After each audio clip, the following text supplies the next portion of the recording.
Welcome back to 10 with Ken. I'm Ken Steele.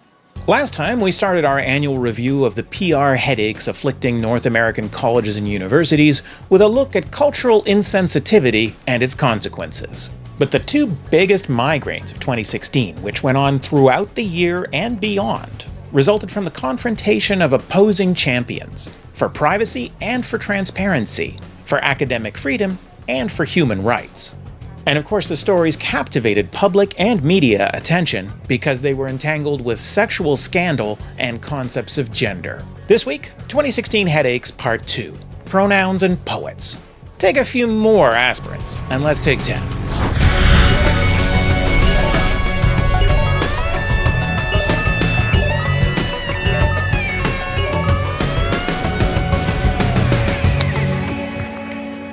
One of the biggest PR migraines of the year boiled over at the University of Toronto last September, thanks to psychology professor Jordan Peterson.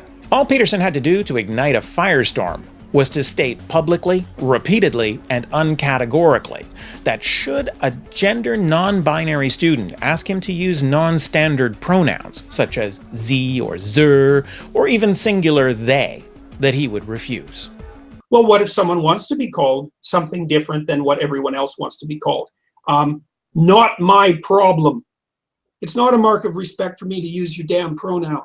It's a mark of your massive narcissistic power grabbing to insist and then put the full force of legislation behind the demand that I call you anything you want.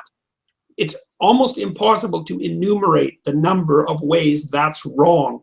Frankly, things were made much worse by the fact that Peterson often gets assertive to the point of hostility.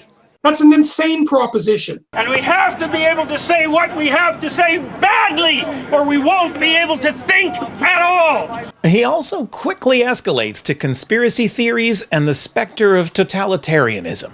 I studied totalitarianism for 4 decades, and I know how it starts. Human Rights Tribunal is a kangaroo court, in my opinion, and it should be abolished as fast as possible. They can search your house without a warrant. They can use secret hearings. There are no rules of evidence, and the judges are unaccountable. There are things that are at stake in this discussion, despite its surface nature, that strike at the very heart of our civilization. And then he just throws in asides that seem designed to alarm and inflame the academic community. And if you're a left-wing ideologue, the probability that you're respectable is zero. Men are higher in intellect, which encompasses interest in ideas, and women are higher in aesthetics. It's the philosophy of a poorly socialized 2-year-old. Peterson calls his opponents biology-deniers and social justice warriors. They call him offensive to basic human dignity and transphobic. Peterson recorded quite a few hour-long lectures trying to clarify his position. This wasn't about human rights, he insisted, but about efforts of government to legislate language. The Ontario Human Rights Code and Federal Bill C-16 were threats to freedom of speech and academic freedom, he said. The university reviewed my videos, and they decided that what I said was true. They decided that the video I made was probably illegal and that they were responsible for it. Last October, police were investigating online threats made against members of U of T's transgender community. As you might expect, Peterson's dean sent him a written warning that his remarks were contrary to the human rights of those individuals to freedom from discrimination based on gender identity or gender expression. As you know, the University of Toronto sent me 2 warning letters, right? And the second one basically asked me to stop talking about this. Of course, rather than silencing him, the administration's concerns inflamed him. Well, I think that the Ontario Human Rights Tribunal is probably obligated by their own tangled web to bring me in front of it. If they find me, I won't pay it. If they put me in jail, I'll go on a hunger strike. I'm not doing this. And that's that. In the interest of free speech, the university convened a debate on campus in November that pitted Peterson against law professor Mayo Moran and UBC social justice professor Mary Bryson. Freedom of speech is not just another principle.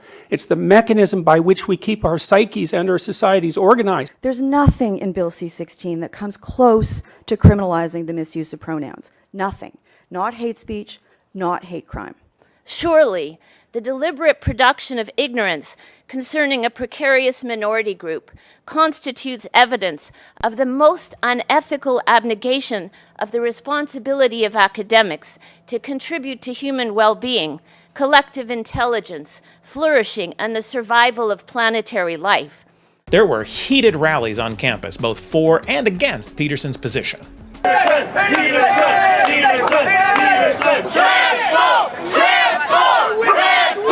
Conrad Black lamented the attack on freedom of expression over abstention from the use of contrived jargon, and warned that monstrous idiocies like the Peterson Affair were routinely inflicted on the innocent in these supposed cathedrals of learning.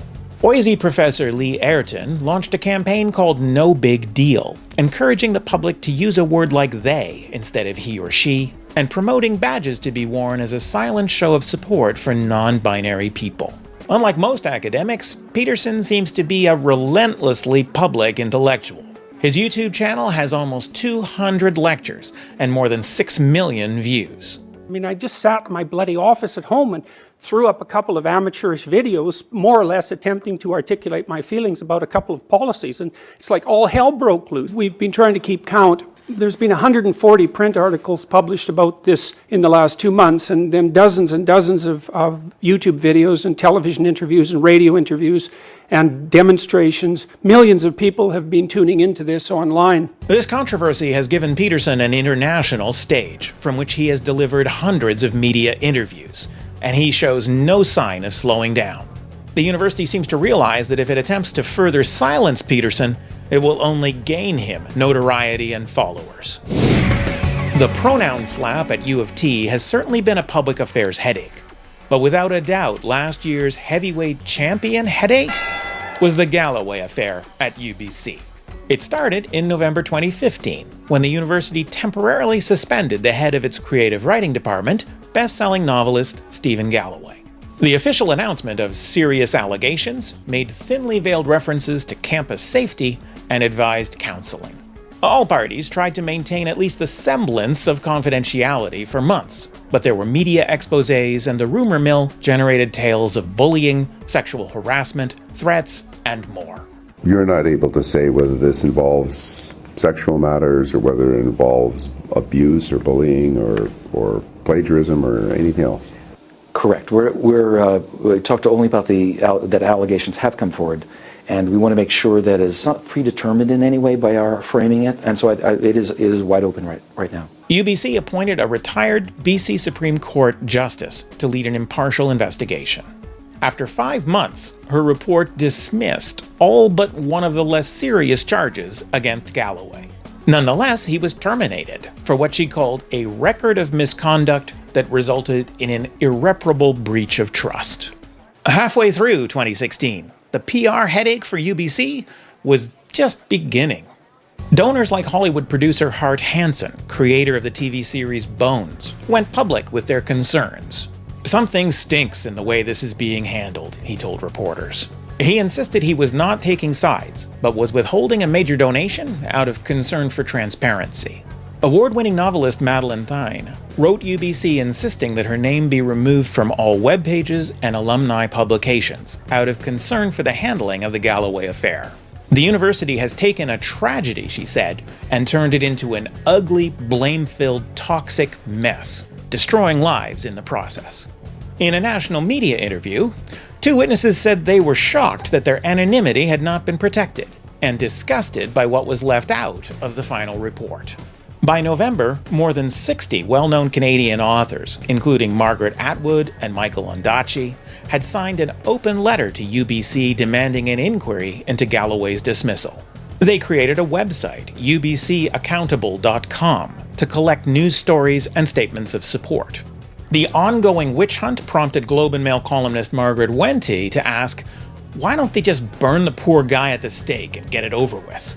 In The Walrus, Margaret Atwood wrote, "The model of the Salem witchcraft trials is not a good one."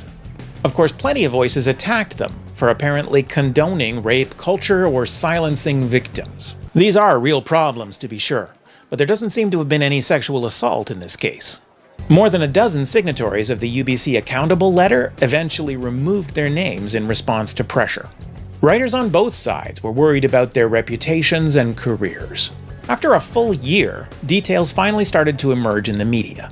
Galloway broke his silence through his lawyers, confirming that yes, he had been accused of sexual assault, but he had been cleared of that allegation by the investigation.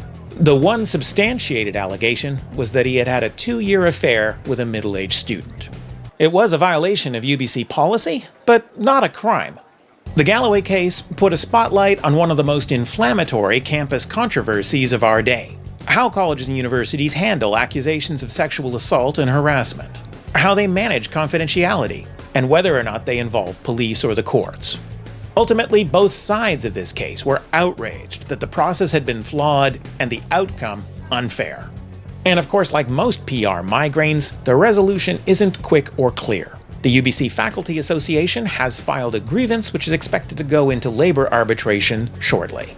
We're going to hear more about Steven Galloway yet. Okay, I don't know about you, but that's enough headaches for me. This spring, I've been busy with several exciting online projects, including my new service to deliver virtual campus keynotes using technology. Thanks to Otago Polytechnic in New Zealand, I'm finally satisfied that now I can deliver a truly interactive presentation, with full-motion slides and video clips, real-time polling, and two-way audio and video. But we also tried a new experiment for this podcast. The 10 with Ken team hit the road, the 401 to be precise, and went on campus at the University of Waterloo to find out just what makes Canada's most innovative university tick. In the next couple of episodes, we'll share what we learned. To be sure you don't miss it, take a moment now to join more than 13,000 10 with Ken subscribers and followers on any of a dozen platforms. You'll find links to all these channels and an email subscription form on our website at 10withken.com. Thanks for watching, and I hope to see you next time. 10 with Ken is a production of Eduvation Inc., copyright 2017.